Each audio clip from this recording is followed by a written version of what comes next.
welcome to Autocracy Now. As part of our series on Huey P. Long, this is episode 3, Schoolbooks and Blood. In 1928, Huey Long was riding high. He'd beaten all opposition and achieved the second step in his life plan. Get elected to minor public office? Check. Get elected to the governorship? Check. There's little doubt, given that everything we know about him, that he was already angling for a seat in the Senate, the next on his list. Although in his early addresses he was already lying about ridding the state of corruption and waste without ambition for ever again holding another public office. A bold claim for a man who had become president on his to-do list.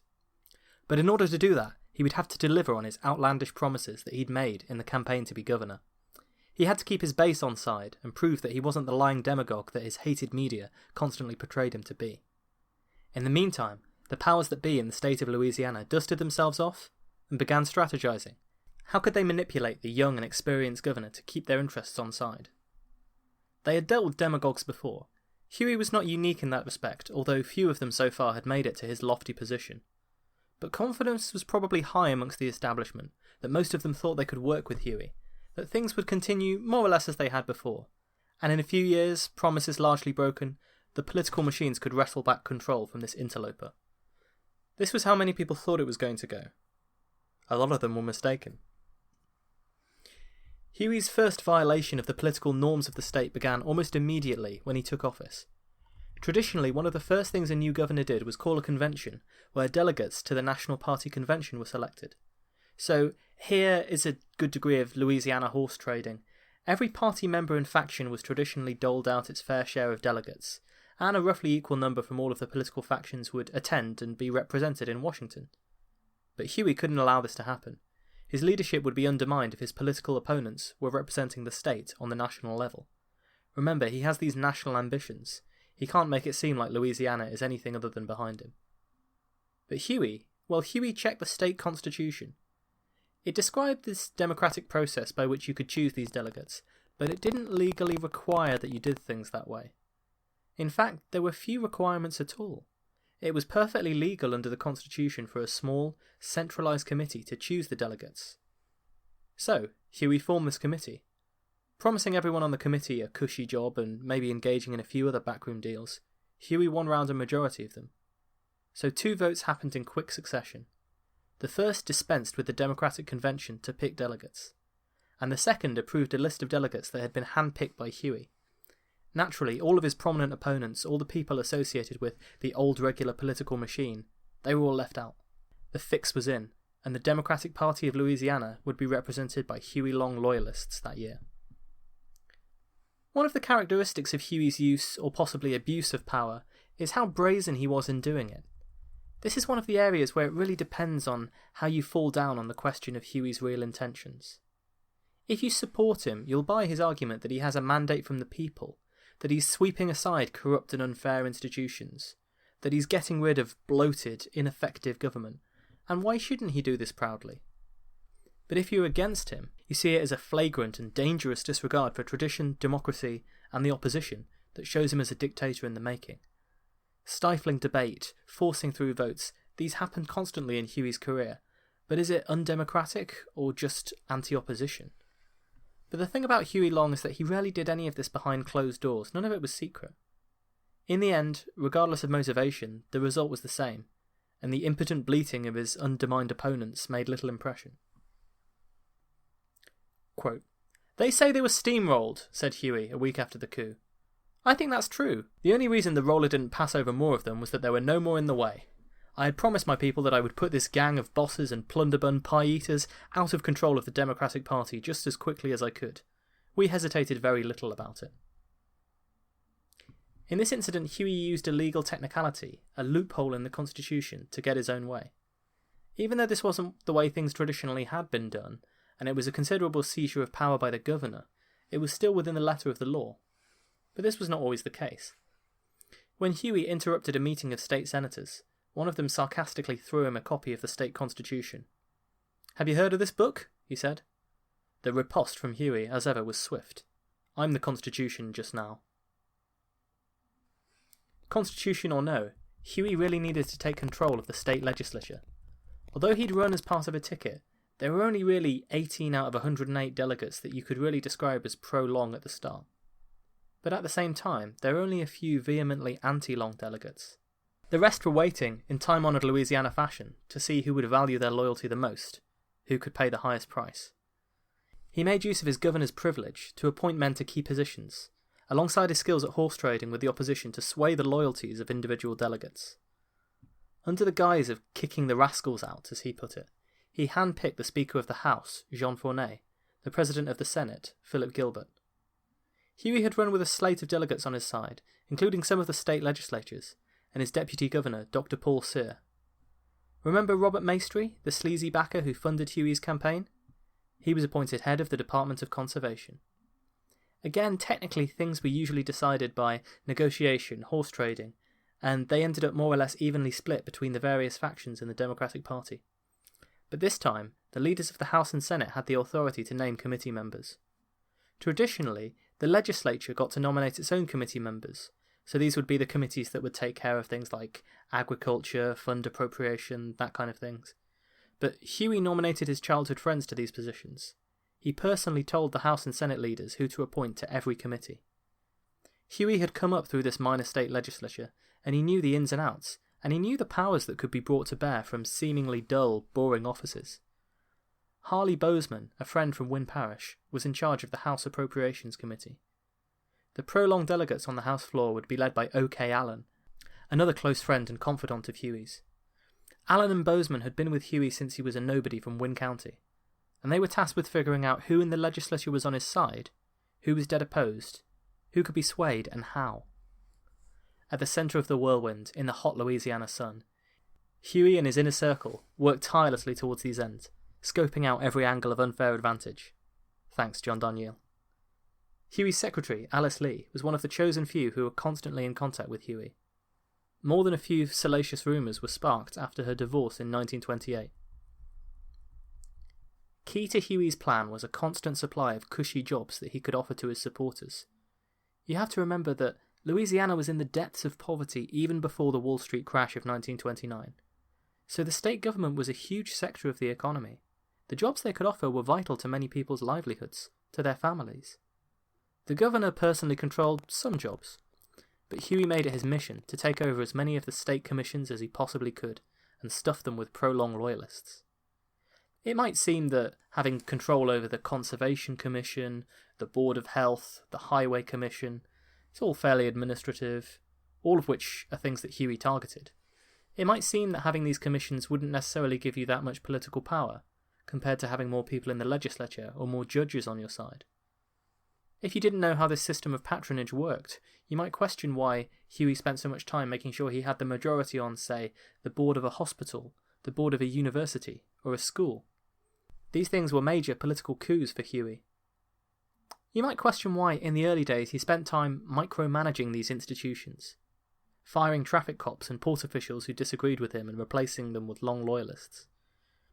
But Huey realised and recognised that these institutions would give him the supply of patronage jobs that he needed to sway people over to his camp.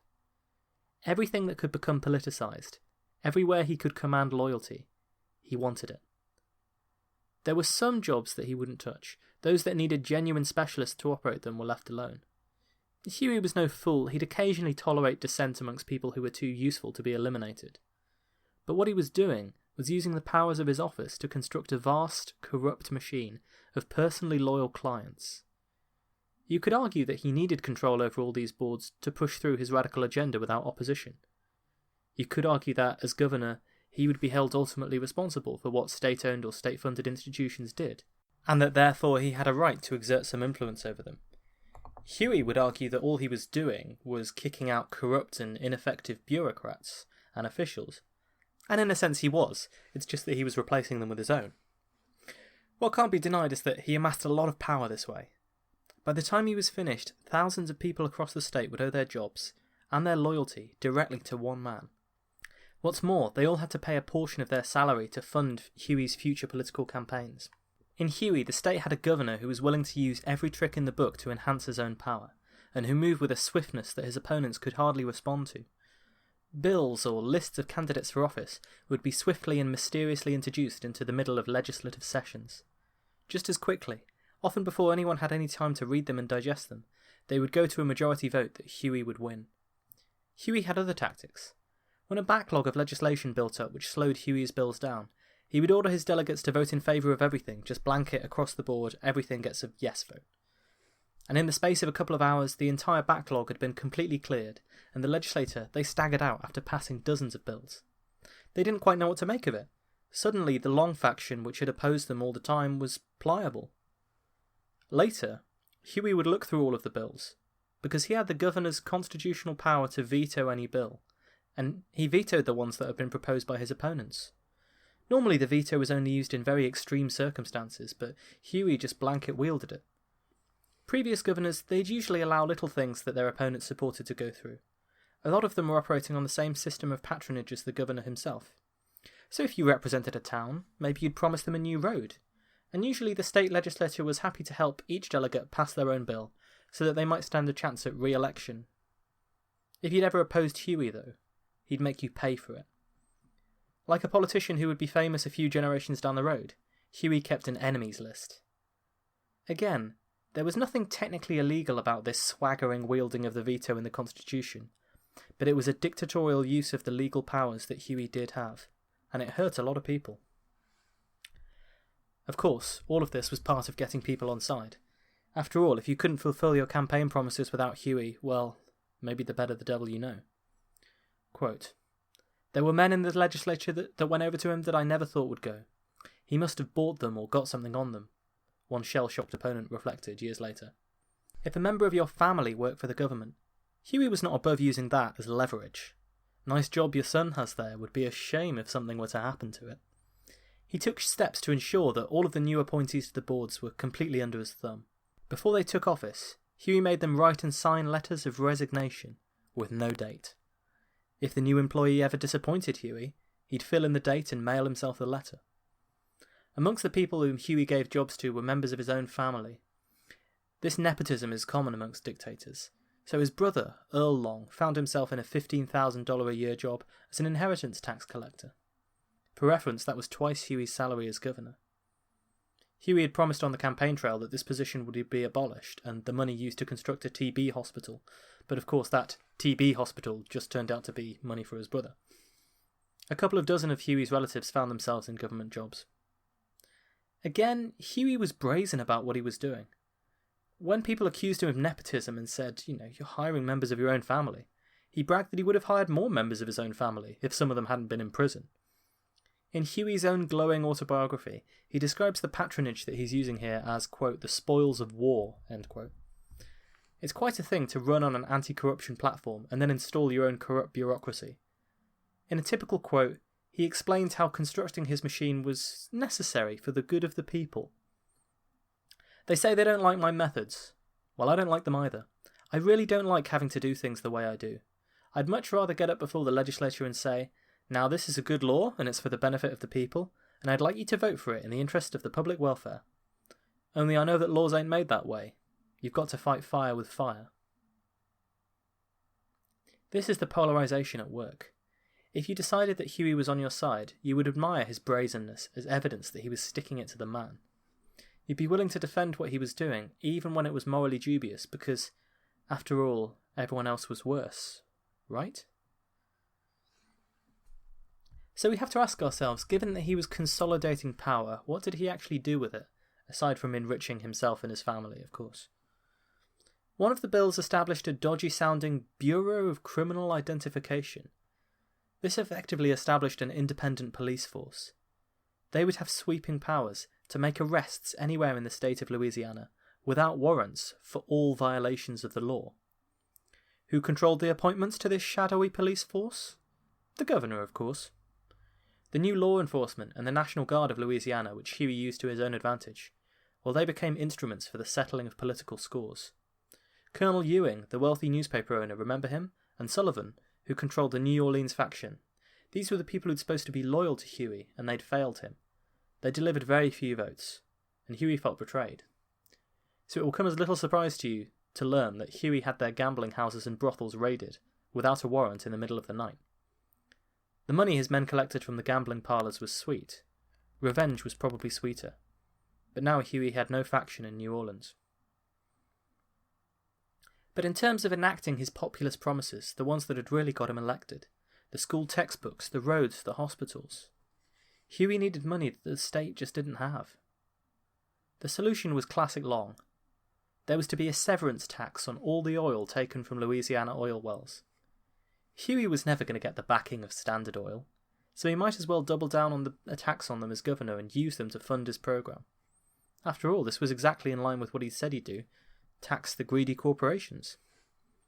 But feuding with Standard Oil wasn't the same as bullying some individual state legislature by threatening his pet pork barrel project, or outwitting or outpoliticking the dumbfounded politicians of New Orleans. They had plenty of men whose jobs depended on them, and they had that team of crack lawyers that Huey had come up against before. Standard Oil were going to fight back. When the severance tax, which would have raised $2 million a year, much of it coming straight from Standard Oil profits, was proposed, the company sued, saying that the tax was unconstitutional. This put Huey in a bind. The new school year was approaching, and while the legal battle over the tax continued, the state didn't have the money to pay for the schoolbooks. If he couldn't deliver on his key campaign pledge, his opponents would have all the fuel they needed to denounce him. So Huey negotiated for a loan from a New Orleans bank for $500,000 to pay for the books. The bank, mistrustful of this brash young demagogue, told Huey that such a loan would be illegal. There was no guarantee that the state would win the case and be able to pay them back. Quick as a flash, Huey came up with a riposte. Did you know that the state owes your bank $935,000 on these loans just now? If it's illegal to make them, it's illegal to pay them. We'll keep the $935,000 and have money to spare after paying for my books. He was threatening to default on a loan of nearly $1 million, and such was his reputation that no one was quite sure if he'd do it or not. In the end, the bank weren't sure. The bank backed down, the money was loaned, and the schoolbooks were delivered on time. Huey described the event. No accomplishment of my career has given me such satisfaction. I imagine that maybe this wasn't entirely true. You've got to remember that the Huey who said that was the Saint Huey from his autobiography. But even if it wasn't really the happiest moment of Huey's life to deliver schoolbooks to smiling children, it was a coup, and undeniably a popular success. 600,000 schoolbooks had been delivered to the poor children of Louisiana. The big oil companies looked set to pay. It's a Robin Hood story that it's really difficult to disapprove of. One of the school kids wrote to Huey, "You're the only governor of Louisiana who has done what you said you'd do." His methods were unscrupulous, but in this instance he did an unquestionably good thing. The motives are what you can and maybe should question. Other governors had promised to deliver natural gas to the city of New Orleans too. In his first year, Huey managed it. The old regulars of New Orleans were no fans of the proposal. They controlled the lucrative monopoly on artificial gas that heated and powered much of the city. But Huey outmaneuvered them, forcing the legislation through the state senate and accusing them of artificially keeping prices high for the people of Louisiana. Once again, the political machines were defeated and forced to concede, and Huey had fulfilled another promise. The next item on the agenda was roads. Louisiana's roads had long been a disgrace for the state. Many areas were still in the mud in 1928. But no former governor had been able or willing to raise taxes in order to pay for new ones. Huey couldn't either, with his oil tax still trying to work its way through the courts. But he managed to raise funds for his infrastructure program by selling state bonds. The state was effectively going into debt to pay for his program. He could only raise a modest $30 million this way, nowhere near enough for a project on the vast scale that he'd envisioned, but he hoped that the people would get a taste for good roads, and then there would be popular support for the taxes to fund the rest. But when his vote on the bond bill went through, he was 2 men short of the 2/3 majority that he needed for such a spending amendment. Huey, having spent the last few weeks negotiating with individual members, he lost his patience. The 2 recalcitrant legislators who failed to show up for the bill were marched to the house by state policemen. Huey's tactics were brutal, bullying, and violated every democratic norm in the book. But they got the job done and made him a hero amongst his supporters. Huey had brought the exact same mix of unscrupulous wheeler-dealing and frenetic energy to the office of governor as he had brought to every other endeavour he'd tackled in life. When he found the Louisiana governor's mansion to be dilapidated and not to his liking, he ordered it to be torn down. His conservative critics were aghast at the sight, as Huey ordered convicts from a local prison to tear down the old house. A new one would be built to Huey's specification. It's difficult to imagine a more symbolic act that he could have undertaken, but his ruthless, dictatorial and uncooperative steamroller methods further alienated many of his fellow politicians and many of the wealthy elites. He even managed to alienate his own Lieutenant Governor, Paul Sear, who had run on the same ticket as him less than a year ago. It was illegal for a governor to succeed himself if he'd served a full term, so Sear had probably hoped for Huey's endorsement for 1932. But when he discovered that Huey had no intention of endorsing him, their relations soured. And then they both became embroiled in a notorious murder case. A man named James LaBeouf, no relation to Shire as far as I know, took his wife out boating one summer evening. Then the man turned up dead. According to more lurid accounts, he was shot by his wife's lover, a Dr. Dreyer, and his handyman, Jim Beadle. Beadle gave evidence to the state and was sentenced to life imprisonment, but Dreyer and Mrs. LaBeouf, for conspiracy to murder, were sentenced to death. Huey was happy to sign the warrant, calling it a conscienceless murder, but Sear felt differently. Dreyer was a personal friend, and besides, the sentence was very controversial, with the state and the media divided over what should happen to the pair. Dreyer was well liked, and the state had never before hanged a white woman. Sear came down on the side of Dreyer and Mrs. LaBeouf, and threatened that if Huey left the state, he would commute their sentences as acting governor. Huey quotes him in his autobiography as saying, "How long have I been humiliated in having to deal with this man?" which seems like he's smearing Sear, saying that Sear was an elitist. In the end, though, Huey didn't leave the state. Not for the first time, he had to stay in the state to avoid Sear's influence. In the end, Huey got his way, and the pair were hanged, but his break with Dr. Sear was irreparable.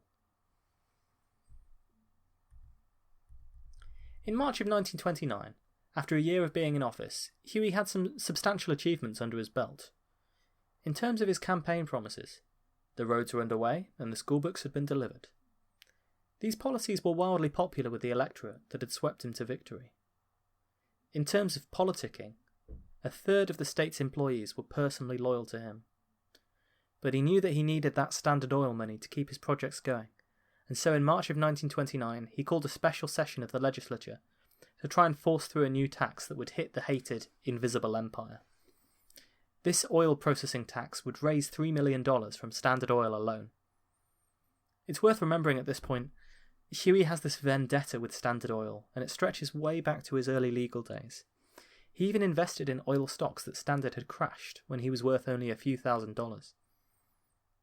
The corporation, too, was an easy target for Huey's populist, anti-corporate rhetoric, and indeed in a lot of ways it did exert massive influence over states, and was eventually disbanded as being unconstitutional a few years later. But it was not just the corporation's political machine that was opposed to Huey. Many people worked for Standard Oil, and the company was threatening layoffs if the tax went through. And the legislators who represented the oil-producing regions, well, they knew that voting for the tax would alienate their voters who could lose their jobs. The Conservatives and the wealthy, they were deeply opposed to the tax. Previous hikes they'd increased existing taxes marginally, but this was a completely new tax.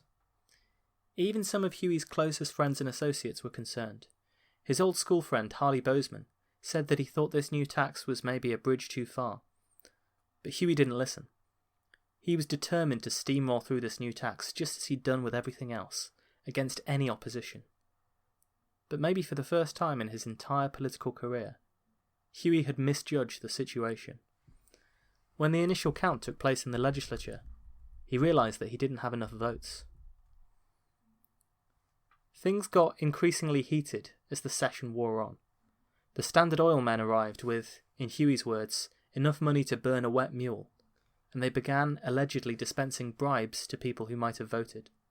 They threatened to shut down their refinery in Baton Rouge, the state capital. This refinery employed over a quarter of the workers in that city. The newspapers trumpeted this threat and called it a spite tax. Huey dragged out the legislative session for longer and longer. Sear, now his bitter enemy, accused him of feathering his family nest. He threw doubt on Huey's dealings with oil companies. And it's true that Huey had leased some oil-rich land to Texas in a deal that always seemed fishy. He denounced Huey as the worst political tyrant to rule the state. Even his own deputy was now on the attack. Huey fought back, but not in a particularly honourable way. A Baton Rouge publisher received a veiled threat from Huey. "If you don't lay off me, I'll publish a list of the names of the people who have relatives in the insane asylum." He knew that the publisher's brother was in a state mental hospital. The publisher, though, was not going to be threatened. He published Huey's threat. "This is the way your governor fights," he wrote in an editorial. "I might say that my brother is the same age as the governor. He was in France in 1918, wearing the uniform of a United States soldier, while Long was campaigning for office." Resorting to such awful tactics as to shame a mentally ill man shows how desperate Huey had become. But astonishingly, he doubled down on his attacks on the publisher and his brother. Quote, "They say I should leave him alone because shell shock caused his illness. Have you ever heard of shell shock causing syphilis?" End quote. He rounded on the legislators who opposed the tax, implying they were bought and paid for by Standard Oil. But Huey went too far. There were legitimate reasons to oppose the tax on economic grounds, and people had to represent their constituents who worked for Standard Oil. Later in his autobiography, he would say, "Rats began to leave the sinking ship." The newspapers began to call for his impeachment. The Standard Oil man who was in town lobbying advised his opponents, "If you're going to impeach him, do it right now. If you wait, he's smart enough to think up a way to beat you." The legislators who opposed his tax included one J.Y. Sanders, who you'll remember had to put up with Huey's lurid allegations on the campaign trail last episode. Together, this band of anti-Long impeachers even had a catchy nickname. They called themselves the Dynamite Squad. There was no end to the lurid allegations. Sanders and his crew claimed to have a sworn affidavit from Huey's ex-bodyguard. According to this document, Huey had ordered the assassination of Sanders. "I mean for you to kill the son of a bitch. Leave him in the dirt where nobody will know when or how he got there. I'm the governor of this state, and if you were to be found out, I'd give you a full pardon and many gold dollars." At least that's what the statement said that Huey had said. The historians disagree over whether this is completely made up, whether Huey said it in a drunken rage but didn't mean for it to be taken seriously, or whether it was a genuine threat. I can believe either one of the first two, as in maybe it's made up or maybe it was a drunken comment. Huey liked to drink, but at this point his nerves must have been shot. For the first time since he was a dirt-poor salesman walking alongside a railroad track, he was seeing a major reversal in his fortunes. And here again, it depends which Huey you believe in. His dream for a more fair and just America, where people would be lifted from poverty by taxes on the rich and the corporations, well, this was crumbling in front of his eyes. Or alternatively, his dream, public office, governor, senator, president, was crumbling before his eyes. It's not unbelievable that when he was in his cups, he would have yelled for Sanders' blood.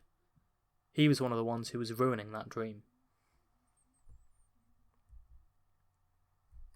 Things came to a head in one of the more dramatic Monday nights of Louisiana politics history.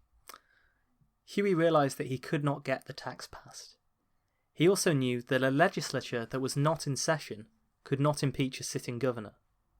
His man, Speaker Fournay, called for the legislature to adjourn. As he did so, allegations about Huey ordering an assassination were being yelled out on the House floor.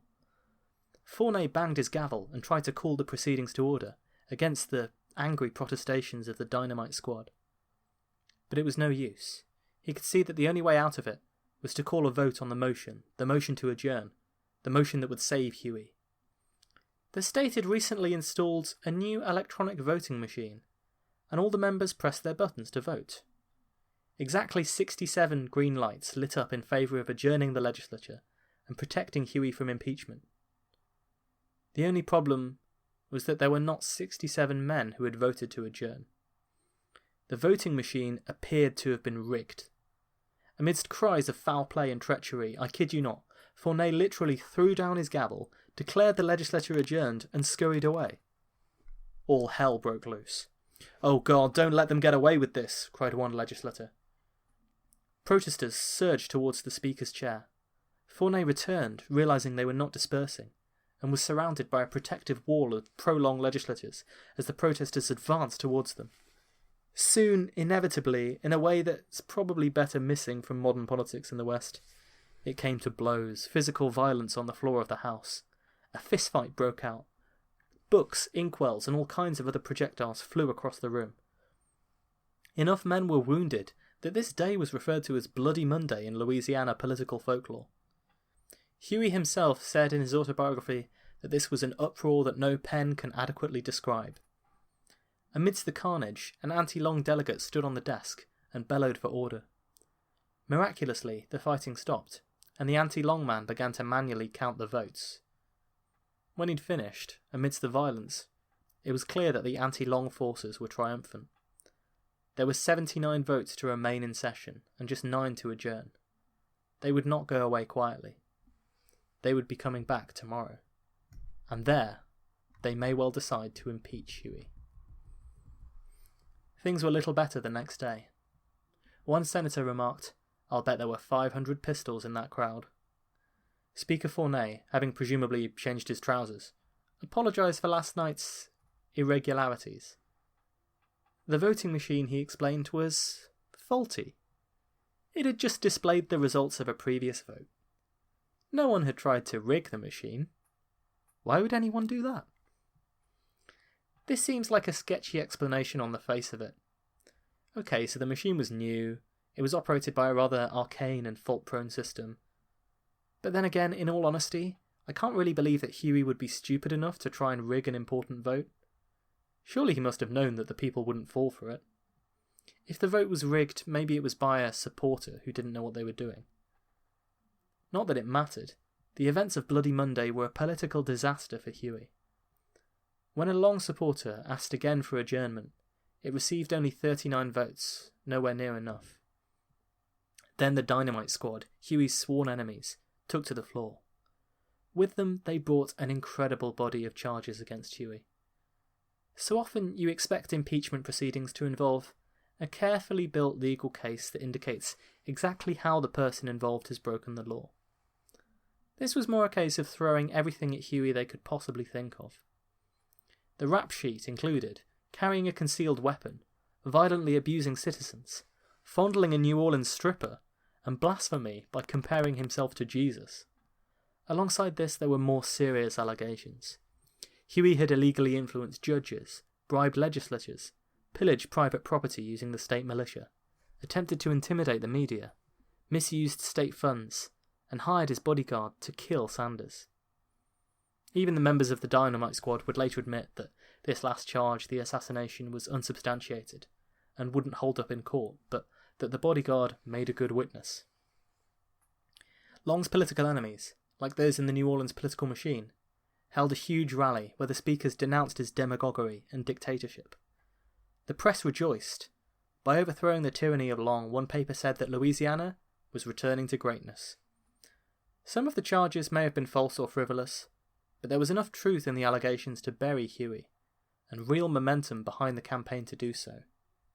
Huey's tricks with the legislature weren't working. He couldn't get them to disperse. Huey couldn't sleep. He spent his nights pacing the corridor in his hotel room with a revolver shoved in his back pocket. There was a very real possibility that his political career was over. Thanks for listening to Autocracy Now!